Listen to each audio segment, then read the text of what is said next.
Hey guys, so the Barista Maker's back out again today. I'm going to try and make a recipe that a lot of people have mentioned in the comments is a good one for this machine, and that is the Iced Nitro recipe.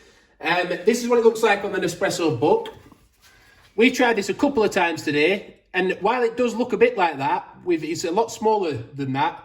And also we had a bit of overflow problem with the machine. These machines, they do overflow quite easily. However, what I'm going to do, I'm going to make it again, and I'm going to just follow the recipe exactly as it says to do it. And I'm actually just going to try and hold the lid on at the top to sort of seal it a little bit better this time. Hopefully it's going to work. If not, we're going to have fun. Well, I don't do these overflows on purpose. It's just one of those things. I want to make the drink and I want to get it right, but this is my third try, and if I don't get it after this time, I give up.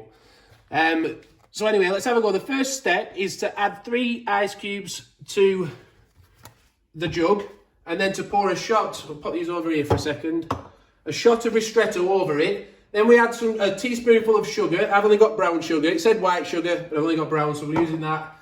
And then you have to, what does it say after that? Put 100 ml of water in, and then mix it all up in the machine. So let's give it a go. So step 1 was 3 ice cubes into the jug.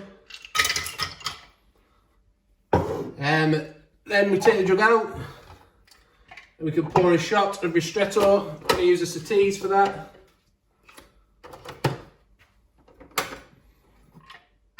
Just says to pour it over it, so I can just leave it there.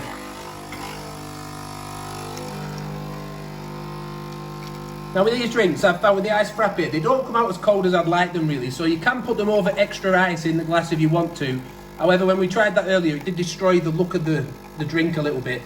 You didn't get quite the same effect, so I'm not going to do that today. But if you want it a bit colder, that's something you can try. So then it just says put the sugar over the top of that. 100, it says up to the max line. Now I don't know if we can see where the max line is on the camera. There it is, over there. If I'm just going to pour it, I'll pour it over here. And it says to pour it to the max line. Now, I've got 100 ml of water here. Still not at that max line, so I've put the whole 100 ml in.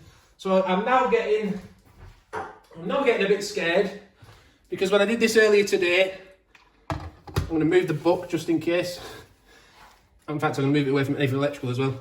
When I did this earlier, as I say, it overflowed, and that was with 100 ml of water and with 80 ml of water. But I did have 1 extra ice cube in there. I used 4 instead of 3, so let's see how we go this time round.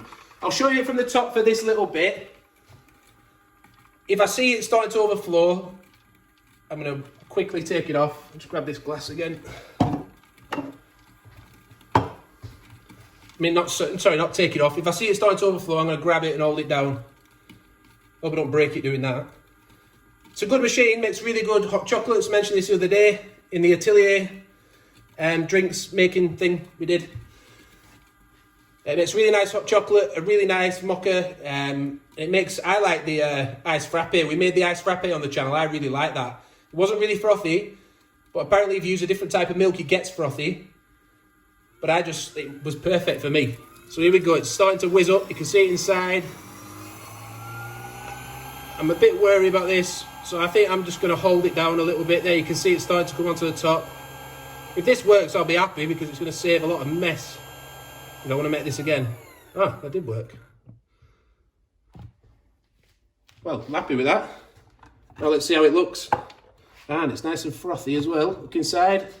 Nice and frothy. If I can just get a bit of room, we'll pour it out over the top. You've got to hold this whisk in as you do it.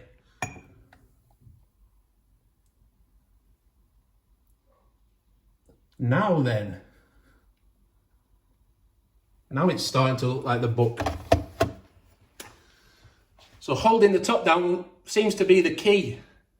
If you can see, I'll just leave you there a little bit to see it start to settle, because it looks really smart.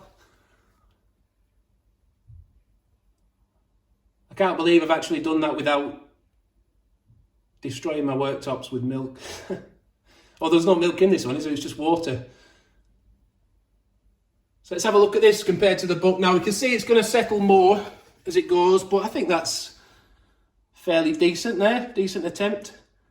What does it taste like? Let's have a little taste.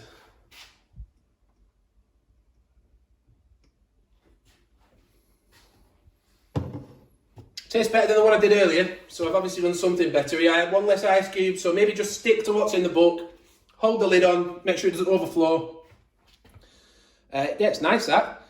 But earlier on, I'll be honest, I had a few sips of it, and then I was a bit unconvinced as I went on, but maybe I'll be different this time, because I've got the recipe right.